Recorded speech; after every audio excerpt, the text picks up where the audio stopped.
Hey everybody, this is D Hunter, bringing another action figure review. Today, we're going to look at the McFarlane DC Multiverse Collector's Edition Powergirl. Not only that, but this is the Platinum Chase variant, and this has her with white pants and a red jacket. I ordered this from Big Bad Toy Store, so let's take a look at the packaging. As you can see at the top, 22 Moon parts, McFarlane Toys, DC Multiverse Powergirl, McFarlane Platinum Edition, McFarlane Collector's Edition. Here she is in the package. She has 6 hands, collector's card, display stand, and her cat Streaky. One side of the package, McFarlane Collector's Edition Powergirl from Powergirl Reborn. This is the 31st figure in the Collector's Edition subline. Other side, Powergirl. At the bottom, looks like Big Bad Toy Store put their own barcode on top of the original.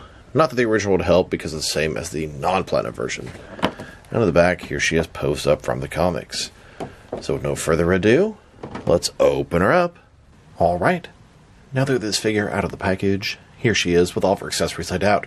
We have a display stand, a collector's card, her cat Streaky, 6 interchangeable hands, and a removable soft goods jacket. Before we tailor all that, let's talk about and check out the figure. So this is Powergirl.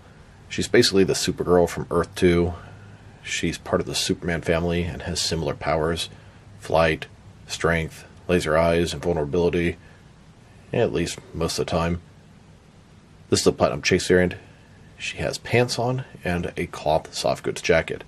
This is a look she sported in the 90s for some of the time. So let's take a look. Starting with her face here. She's got a really good looking face sculpt and head. The hair looks good, it's on point.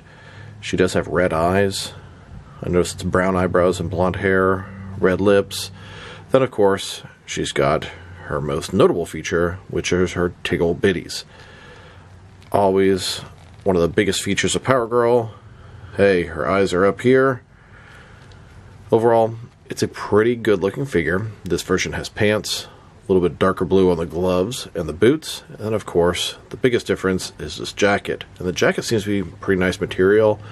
It has sort of a leathery feel to it, a Superman logo on the shoulder, the back, and the other shoulder. And a closer look at her face and head sculpt. Like I said before, her eyes are up here. It is a very good looking face and head sculpt. I think it's much better than the source material they showed on the packaging. I'm really happy with how she turned out. If only she wasn't quite as tall as she is. I must confess, I'm not a huge fan of the red eyes. Don't get me wrong, I'm happy there are some differences between these two versions of Powergirl, but she's only used the red eyes when she's using her heat vision, which is only sort of in the heat of the moment, combat. So if you want to have the jacket version without red eyes, you have to head swap with the original version.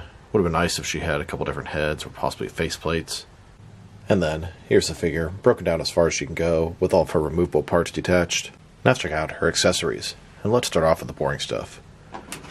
So, here's her display stand. Typical McFarlane display stand we've seen countless times before. The only difference is this one has a silver DC at the bottom because it's from the Collector's Edition. And then we have her collector's card. As you can see, it's an image of Powergirl. Totally not feeling that type of art. McFarlane Collector's Edition. On the back, there is a description. If you want to read that, pause now. Now let's look at her hands. She has a total of 6 of them. 3 left hands and 3 right hands. Here she is with her first pair of hands. These are her fists. And here she is with her second pair of hands. This is a pair of gripping hands with trigger fingers. And here's her final pair of hands. This is a pair of outstretched hands. They could be some flight hands, some grabbing hands, some throwing hands, could be lifting a car, a lot of uses for these hands. And now for her cat. This is called Streaky. The cat has similar powers to Superman as far as flight, super strength, red eyes, etc. She had an older cat named Stinky, which was a total yellow cat that had one eye. I don't think it was from planet Earth. Would have been nice if the Platinum one was Stinky instead of Streaky, but I'll take what I can get.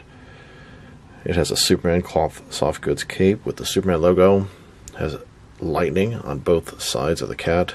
Absolute 0 articulation. And the difference between the regular one and the platinum one is this one has red eyes. I appreciate some sort of difference.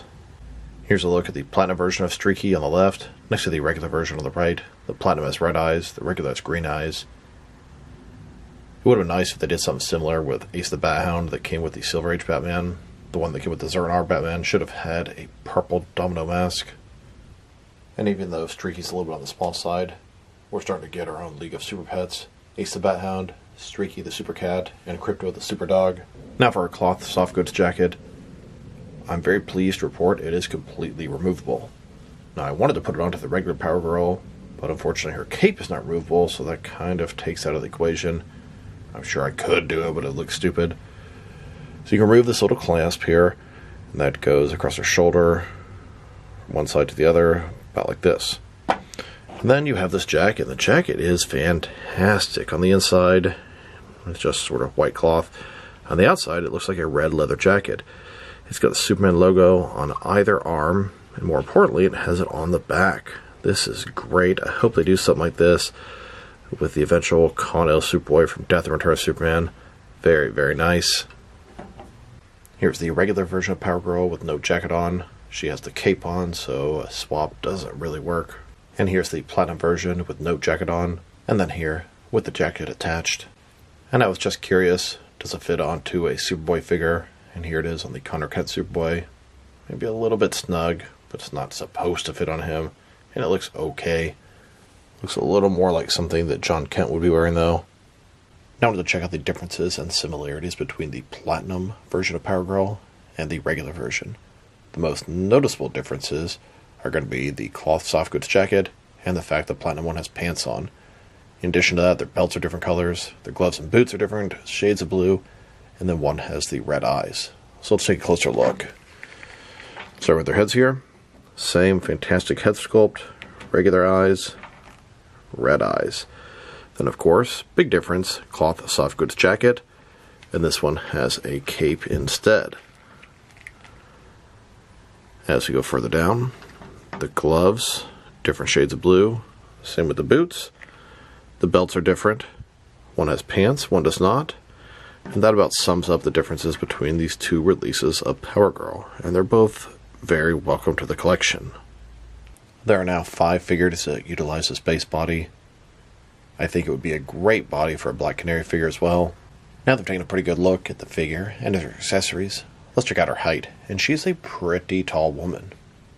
Powergirl is known for being sort of voluptuous, almost like a sex symbol. Really, really tall, tickle bitties. But the figure is way taller than it should be. From bottom to top, standing about 7.6 inches tall, which can translate to just over 19 centimeters. Let's talk about her height for a second. She's significantly taller than Wonder Woman, which in itself was a pretty tall figure, but they utilize the same base body, so how is she so much taller? Well, if you look at their knees, Powergirl's knees are a little bit taller and higher up than Wonder Woman's. It's because Powergirl has high heels and extra ankles. Wonder Woman has some pretty flat shoes. So the height is mostly with the feet and the ankles. If anyone wants to mod her, that's the key. And continuing on about her height, here she is next to the Hush Batman, which is considered too tall himself. He stands about 7.4 inches tall. You can see Powergirl's shoulders are a little bit higher than his. She's just about as tall as Val-Zod, who's about the tallest regular McFarlane figure that I have. Now let's check out our articulation, and let's check it out with the jacket on, see how it is. So, starting with her head here, of course, you can rotate side to side. She can look up, not too much. The hair sort of puts a stop to that, but down quite a bit. She can tilt her head from one side to the other. Shoulders on a ball joint goes up more than 90 degrees, up, down, around. Does a really good job moving around inside the jacket. It's loose enough to allow the articulation, but not so loose that it's sort of baggy or bulky. Nice job. Bicep cut below that. Double jointed elbows. Her wrist can rotate and it is hinged as well. Her torso is one solid piece. No ball joint under there, which maybe is disappointing, but she gets just as much range of motion as I think I need. Ball joint in the waist. Rotate around, forward and back. Pretty good range of motion in the torso. Legs, complete dust splits, McFarlane style hip joints. Rotation is minimal at best. Legs go forward all the way. Back not much. Double jointed knees. And her ankle. Forward and back. Rotate. Tilt. Rock. and no toe articulation. Here's a look at Powergirl, hovering above the skies of Metropolis on Earth 2. And here's a look at the regular Powergirl, also in the city skies. Now stick around next to some of their action figures, starting off with some of their Powergirl and Superman figures. Here's the Platinum version of Powergirl next to the regular release. And here she is next to a couple of DC Direct Powergirl figures. The one on the left is from Superman Batman. The one on the right is from the New 52. Giving me a total of 4 Powergirl figures by McFarlane and DC Direct.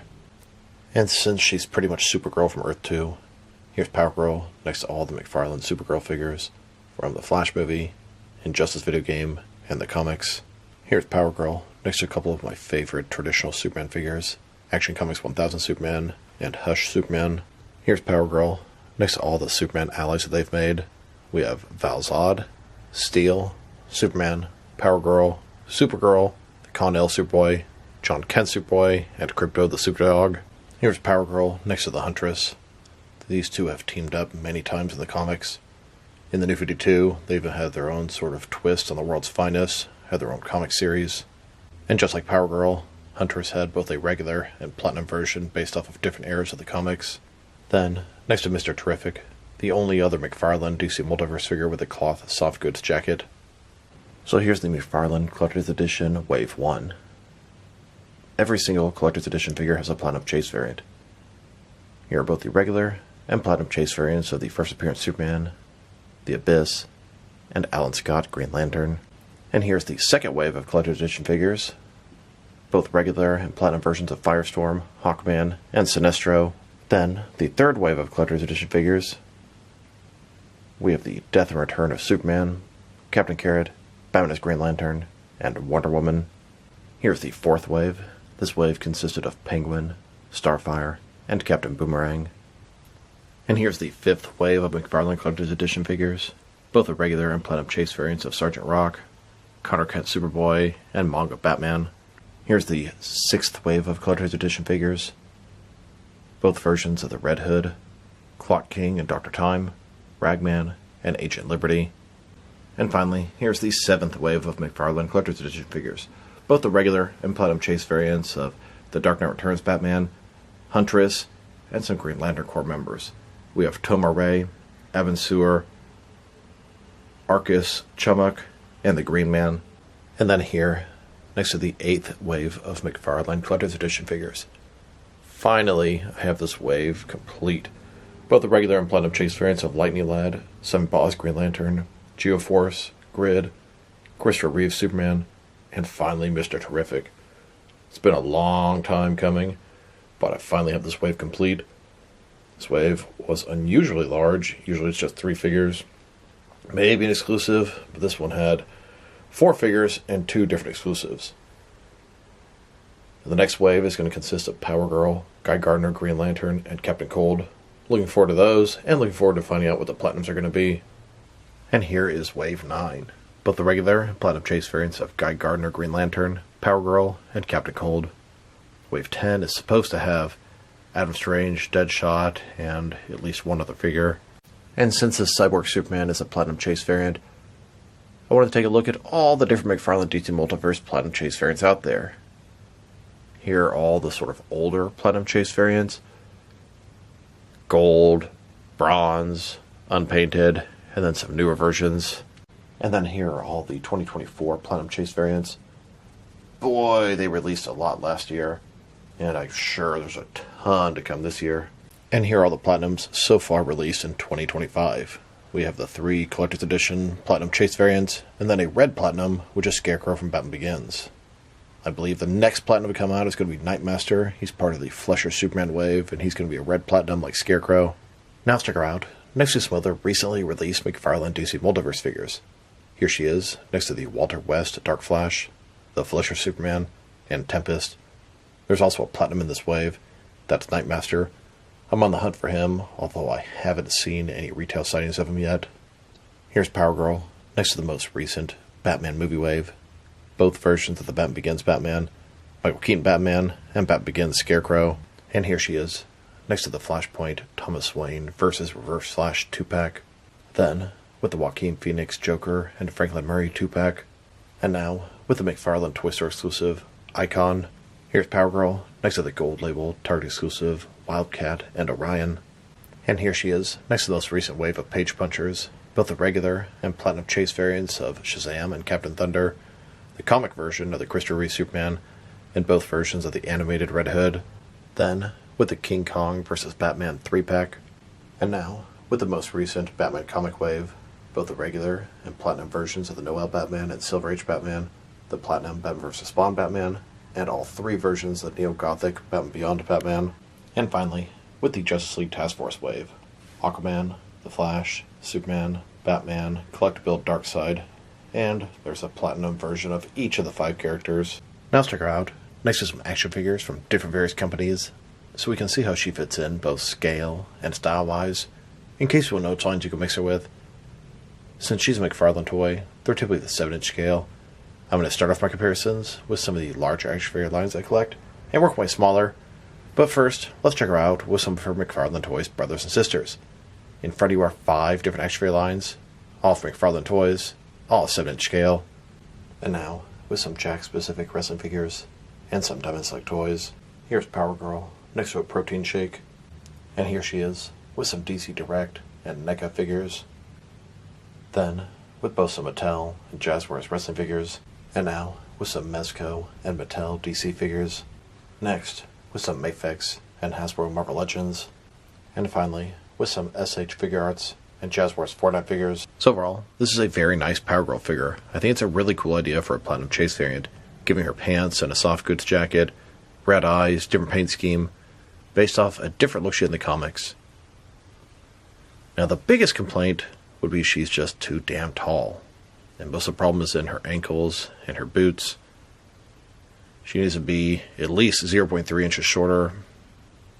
A lot of people complain McFarlane has scaling issues, and they do, but so does Hasbro, Diamond Select, NECA, all the companies. But this is like the most noticeable one because she's just so damn tall. And I love my women tall, legs that go for miles. But it's just noticeably out of scale with some of the other figures. I'm not even that picky, but you can't deny it's a problem with her. I like her accessories, all the different hands. The jacket, very well done. And then Streaky the cat, what a nice little pack-in.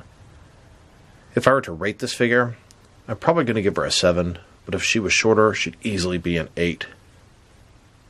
So this is D Hunter. Thank you for watching this video.